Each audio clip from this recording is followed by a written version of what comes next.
الحمد لله رب العالمين والصلاة والسلام على أشرف الأنبياء والمرسلين نبينا محمد وعلى آله وصحبه أجمعين أما بعد فأعوذ بالله من الشيطان الرجيم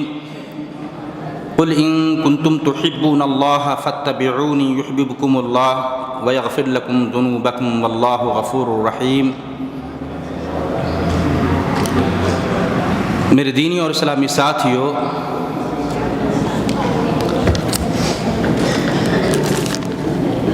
اللہ تعالیٰ نے ارشاد فرمایا، اے اللہ کے نبی، آپ لوگوں سے کہہ دیں اگر تم اللہ سے محبت کرنا چاہتے ہو فاتبعونی، میری پیروی کرو، میرا کہا مانو، میرے طریقے پر چلو، یحببکم اللہ، اللہ تم سے محبت کرے گا، ویغفر لکم ذنوبکم، اللہ تمہارے گناہوں کو بخش دے گا، واللہ غفور رحیم، اللہ بخشنے والا اور رحم کرنے والا ہے۔ میرے بھائی، یہ مہینہ جو چل رہا ہے ماہ شعبان، جس کی آج دوسری تاریخ ہے، موضوع ہے السنت والبدعہ فی شعبان۔ ماہ شعبان میں سنت کیا ہے، طریقہ نبوی کیا رہا ہے، آپ کے معمولات کیا تھے، اس پر اشارہ کیا جائے گا، اور ساتھ ہی اس ماہ شعبان کے اندر مروجہ بدعات کیا ہیں، جن بدعات کو اجر و ثواب کے ارادے سے کیا جاتا ہے، ان کی بھی انشاءاللہ نشاندہی ہوگی۔ سنت کی اہمیت کے تعلق سے عرض کر دوں، جیسا کہ ابھی آپ نے قرآن کریم کی معروف آیت سنی ہے، اللہ نے فرمایا اگر تم اللہ سے محبت کرنا چاہتے ہو میری اتباع کرو۔ اے اللہ کے نبی، آپ کہہ دیں وہ آپ کی اتباع کرے، فاتبعونی، نبی کی زبانی کہلوایا جا رہا ہے کہ آپ کہہ دیں لوگوں سے وہ آپ کی اتباع کرے، فاتبعونی یحببکم اللہ۔ اتباع رسول کا، اتباع سنت کا فائدہ یہ ہے اللہ تم لوگوں سے محبت کرے گا۔ ہم میں سے کون ایسا شخص ہے جو اللہ سے محبت نہیں کرنا چاہتا؟ ہر فرد و شخص کی یہ خواہش ہے کہ ہم اللہ سے محبت کرنے والے بن جائیں اور اللہ بھی ہم سے محبت کرے، اور یہ اس صورت میں ہے جب ہم نبی کی سنت کی اتباع کریں گے، نبی کے طریقے پر چلیں گے، اللہ ہم سے محبت کرے گا، ہم اللہ سے محبت کرنے والے مانے جائیں گے، شمار کیے جائیں گے۔ دوسرا فائدہ یہ ہے اللہ ہمارے گناہوں کو بھی بخش دے گا۔ یہ تو اتباع سنت کا فائدہ ہوا۔ دوسرا کیا ہے، حدیث آتی ہے بخاری کی، نبی پاک صلی اللہ علیہ وسلم نے فرمایا، راوی حضرت ابو ہریرہ رضی اللہ تعالیٰ عنہ ہیں، کہتے ہیں کل امتی یدخلون الجنت الا من ابا۔ نبی صلی اللہ علیہ وسلم نے فرمایا میری امت کا ہر فرد، ہر شخص جنت میں جائے گا مگر وہ شخص جس نے میرا انکار کیا۔ صحابہ کرام نے کہا قالوا یا رسول اللہ ومن یابا، اے اللہ کے رسول کون ہے جو آپ کا انکار کرے گا؟ آپ اللہ کے نبی اور پھر آپ کا انکار کرے؟ آپ کا ارشاد ہوا من اطاعنی دخل الجنہ، جس نے میری اطاعت کی جنت میں جائے گا، جو سنت پر چلا جنت میں جائے گا، ومن عصانی فقد ابا، جس نے میری نافرمانی کی اس نے میرا انکار کیا۔ صحیح بخاری کی روایت ہے، بڑی وضاحت کے ساتھ اللہ کے نبی نے بتا دی اتباع سنت کا فائدہ کیا ہے بھائی، دخول جنت کی شکل میں اللہ تعالیٰ جنت میں داخل کرے گا۔ میرے بھائی، اب آئیے نبی کی سنت اس ماہ شعبان کے حوالے سے کیا رہی ہے۔ صحیح بخاری کی 1969 نمبر کی حدیث ہے، راویہ عائشہ رضی اللہ تعالیٰ عنہ کہتی ہیں، عائشہ رضی اللہ تعالیٰ عنہ قالت کان رسول اللہ صلی اللہ علیہ وسلم یصوم حتی نقول لا یفطر ویفطر حتی نقول لا يصوم فما رأيت رسول الله صلى الله عليه وسلم استكمل صيام شهر إلا رمضان وما رأيته أكثر صيام منه في شعبان۔ رواه البخاری کہ نبی پاک صلی اللہ علیہ وسلم کا معمول یہ تھا، عائشہ رضی اللہ تعالیٰ عنہ بیان کرتی ہیں کہ رسول اکرم صلی اللہ علیہ وسلم جب روزہ رکھنے لگتے تو ہم لوگ یہ کہتے کہ اب آپ افطار نہیں کریں گے، برابر استمرار کے ساتھ آپ روزہ رکھتے جائیں گے۔ وَيُفْطِرُ حَتَّى نَقُولَ لَا يَصُومُ، اور پھر جب آپ افطاری کے ایام میں ہوتے، روزہ رکھنا چھوڑ دیتے، تو ہم لوگ یہ کہنے لگتے کہ اب لگتا ہے کہ نبی صلی اللہ علیہ وسلم روزہ نہیں رکھیں گے۔ فَمَا رَأَيْتُ رَسُولَ اللَّهِ صلی اللہ علیہ وسلم، میں نے نبی پاک صلی اللہ علیہ وسلم کو سوائے رمضان کے کسی مہینے کا مکمل روزہ رکھتے ہوئے نہیں دیکھا۔ وَمَا رَأَيْتُهُ أَكْثَرَ صِيَامًا مِنْهُ فِي شعبان، اور ماہ شعبان سے بڑھ کر کسی بھی مہینے کا بکثرت روزہ رکھتے ہوئے نہیں دیکھا۔ گویا کہ اس ماہ رمضان جس میں ہم لوگ ہیں ابھی، اس مہینے میں آپ صلی اللہ علیہ وسلم زیادہ سے زیادہ روزہ رکھا کرتے تھے۔ یہ سنت ہمیں معلوم ہوئی نبی پاک صلی اللہ علیہ وسلم کے عمل سے۔ میرے بھائی، پھر دوسری روایت آتی ہے، اس کے راویہ بھی عائشہ رضی اللہ تعالیٰ عنہ ہیں، جو صحیح بخاری کی 1970 نمبر کی حدیث ہے۔ ان عائشہ رضی اللہ تعالیٰ عنہا قالت لم یکن النبی صلی اللہ علیہ وسلم یصوم شہرا اکثر من شعبان فإنه كان يصوم شعبان كله، رواه البخاری۔ عائشہ رضی اللہ تعالیٰ عنہ بیان کرتی ہیں کہ نبی پاک صلی اللہ علیہ وسلم شعبان کے مہینے میں زیادہ سے زیادہ روزہ رکھا کرتے تھے، بلکہ پورے کے پورے شعبان کا روزہ رکھا کرتے۔ مراد پورے کے پورے شعبان سے یہ ہے کہ آپ صلی اللہ علیہ وسلم اس شعبان کے مہینے میں زیادہ سے زیادہ روزہ رکھا کرتے تھے۔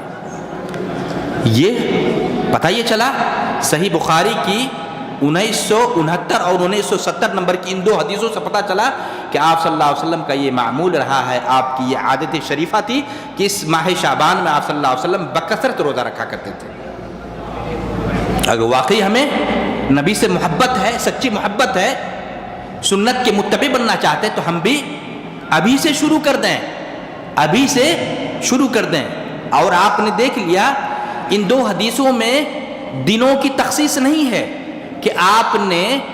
شعبان کے 15ویں روزہ رکھا یا 15 شعبان کو آپ نے روزہ رکھا یا ماہ شعبان کے 1 یا 2 روزے رکھے، نہیں، بکثرت روزہ رکھنے کا ثبوت اور اس کی دلیل ملتی ہے۔ اچھا، اب آئیے اس کی حکمت بھی بیان کی گئی۔ پوچھا گیا نبی پاک صلی اللہ علیہ وسلم سے، راوی اسامہ بن زید رضی اللہ تعالی عنہ ہے، ان اسامہ بن زید رضی اللہ تعالی عنہ قال قلت یا رسول اللہ لم اراک تصوم شہرا من الشہور ما تصوم من شعبان قال ذلك شهر يغفل الناس عنه بين رجب ورمضان وهو شهر ترفع فيه الاعمال الى رب العالمين فاحب ان يرفع عملي وانا صائم۔ یہ سنن نسائی کی روایت ہے، 2357 نمبر کی حدیث ہے۔ اسامہ بن زید کہتے ہیں میں نے نبی پاک صلی اللہ علیہ وسلم سے کہا، اے اللہ کے رسول، کیا بات ہے، میں نے مہینوں میں کسی بھی مہینے میں آپ کو بکثرت روزہ رکھتے ہوئے نہیں دیکھا سوائے شعبان کے، یعنی میں نے آپ کو شعبان کے مہینے میں زیادہ سے زیادہ روزہ رکھتے ہوئے دیکھا۔ ایسا کیوں کہ آپ رمضان کے علاوہ شعبان کے مہینے میں کثرت سے زیادہ آپ روزہ رکھا کرتے ہیں، وجہ کیا ہے؟ آپ صلی اللہ علیہ وسلم نے فرمایا ذالک شہر یغفل الناس عنہ بین رجب و رمضان، یہ مہینہ جو رجب اور رمضان کے بیچ والا مہینہ ہے، یہ ایسا مہینہ ہے جس مہینے سے لوگ غافل ہیں، عبادت کا اہتمام نہیں کرتے ہیں، روزے کا اہتمام نہیں کرتے ہیں۔ غفلت کا مطلب یہی ہے، اور یہی وہ مہینہ ہے وَهُوَ شَهْرٌ تُرْفَعُ فِيهِ الْأَعْمَالُ إِلَىٰ رَبِّ الْعَالَمِينَ، یہ شعبان کا وہ مہینہ ہے جس مہینے میں بندوں کے اعمال اللہ رب العالمین کے سامنے پیش کیے جاتے ہیں۔ سال کا جو عمل ہوتا ہے اس مہینے میں پیش کیا جاتا ہے۔ فَأُحِبُّ أَن يُرْفَعَ عَمَلِي وَأَنَا صَائِمٌ، میری چاہت ہے، میری خواہش ہے میرا عمل بھی اللہ کے سامنے جائے تو میں روزے کی حالت میں رہوں۔ میرے بھائی دیکھ لیا آپ نے وجہ بھی بیان کر دی کہ میں چاہتا ہوں کہ میرے اعمال روزے کی حالت میں رب السماوات والارض تک پہنچے۔ میرے بھائی تو سنت کا تقاضا ہے، نبی سے محبت کا تقاضا ہے، اللہ سے محبت کا تقاضا ہے کہ نبی کی پیروی کی جائے، نبی سے محبت کا تقاضا ہے کہ نبی کی سنت کو عملی جامہ پہنایا جائے۔ روزے رکھ کر ماہ شعبان میں ابتدا سے ہی روزے کا اہتمام کرتے ہوئے، نہ یہ کہ 15ویں شعبان کے تعلق سے روزہ رکھا جائے۔ میرے بھائی یہ ہوئی بات، یہ ہے سنت، یہ ہے نبی کا طریقہ۔ اب یہ دیکھا جائے اس کے علاوہ کیا ہے بھائی، یہ سنت پر عمل کرنے کے بجائے، ان سنتوں کو عملی جامہ پہنانے کے بجائے بہت سارے بدعات اور خرافات نے جگہ لے لی ہے۔ سنت جاتی رہی اور بدعت نے اپنی جگہ بنا لی ہے۔ وہ کیا ہے؟ ایک موضوع روایت ہے، موضوع من گھڑت حدیث نہیں، نسبت نبی صلی اللہ علیہ وسلم کی طرف کی جا رہی ہے۔ وہ اس طرح ہے، اذا کان لیلۃ النصف من شعبان فقوموا لیلھا وصوموا یومھا۔ کہتے ہیں کہ جب 15ویں شعبان کا دن ہو تو روزہ رکھو اور رات کو قیام کرو۔ فإن اللہ ينزل فيها لغروب الشمس إلى سماء الدنيا، اس لیے کہ اللہ تبارک و تعالی آفتاب غروب ہونے کے ساتھ ہی سماء دنیا یہ آخری آسمان پہ نزول کرتا ہے اور یہ کہتا ہے کہ کوئی ہے مغفرت طلب کرنے والا فاغفر لہ، الا مستغفر فاغفر لہ، کوئی ہے بخش طلب کرنے والا کہ میں ان کے گناہوں کو بخش دوں، الا مسترزق فارزقہ، کوئی ہے روزی طلب کرنے والا کہ میں اسے روزی دوں، الا مبتلا فاعافیہ، کوئی ہے مبتلا شخص بیماریوں میں ہو میں انہیں عافیت دوں،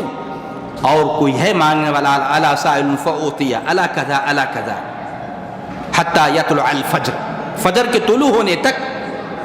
یہ کہ ہے کوئی مانگنے والا میں اسے دوں۔ یہ علامہ البانی رحمہ اللہ نے ضعیف الجامع کے اندر جو 652 نمبر کی ہے لایا ہے اس کو، اور بتا ہے کہ موضوع ہے، یہ من گھڑت حدیث ہے کہ 15ویں شعبان کو یہ خاص کرنا کہ 15ویں شعبان کا اللہ کا نزول یا آخری آسمان پر ہوتا ہے، اور یہ ندا آتی ہے، یہ اعلان کیا جاتا ہے کہ ہے کوئی بخش طلب کرنے والا میں ان کے گناہوں کو بخش دوں، ہے کوئی روزی مانگنے والا میں اس کو روزی دوں، ہے کوئی سوال کرنے والا میں سوالی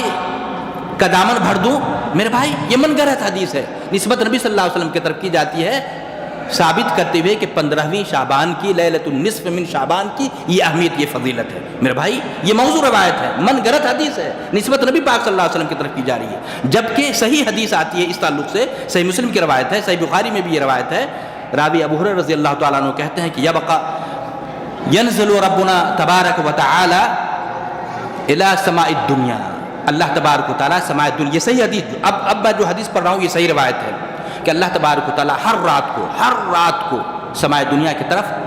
تشریف لاتے ہیں، نزول ہوتا ہے اللہ کا، اور کہتے ہیں نا یبقى ثلث اللیل الاخر، جب رات کا آخری حصہ باقی رہتا ہے اللہ کا نزول ہوتا ہے اور کہتا ہے میں یدعونی فاستجیب لہ، ہے کوئی مجھ سے مانگنے والا دعا کرنے والا میں اسے دوں، میں یسألونی فاعطیہ، کوئی ہے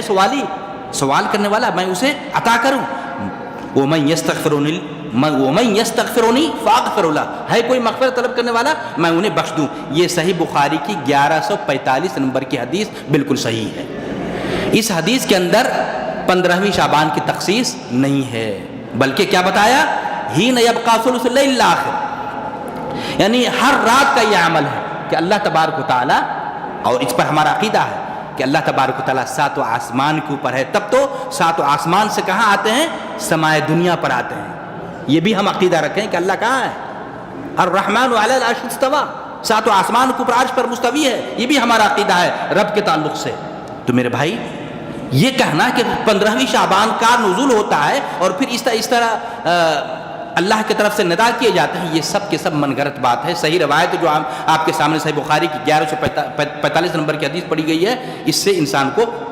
سبق حاصل کرنا چاہیے۔ اس کے علاوہ 15ویں شعبان کو لوگ حفل قائم کرتے ہیں، جشن مناتے ہیں، رات کو جاگتے ہیں، قبرستان میں جاتے ہیں، قبروں کی صفائی ہوتی ہے، یہ عقیدہ رکھا جاتا ہے کہ مردوں کی روحیں آتی ہیں، مختلف انواع و اقسام کے کھانے بنائے جاتے ہیں، اور پھر 15ویں شعبان کو، لیلۃ النصف من شعبان کو لوگ کہتے ہیں کہ یہی ہے شب براءت، لیلۃ البراء، اور پھر صلاۃ علفیہ 1000 رکعت نماز پڑھتے ہیں، 1000